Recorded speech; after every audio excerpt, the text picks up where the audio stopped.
Hello mga katopkots! Welcome to Tito Mike's Kitchen. Hindi kasarapan, pwede na magluto tayo ng poke-poke question. Kung ang banana Q ay gawa sa saba, ang kamote Q ay gawa sa kamote, sana manggawa ang poke-poke.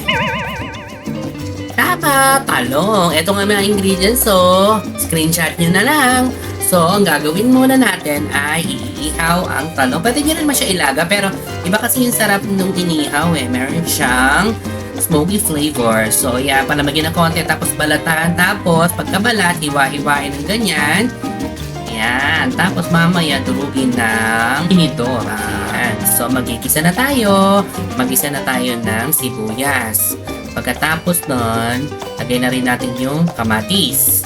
Pagka okay na siya, lagay na natin yung dinurog na talong. Halo-halo, tapos lagay yung binating itlog, mix. And then, pagkatapos nun, lagyan na natin siya ng mga pampalasa. O, diba? Tapos na. Sabi ko sa inyo madali lang Try nyo to. Pero bago nyo i-try, mag-subscribe muna kayo. Or else, tampalin ko kayo ng poke-poke. Yun lang, bye!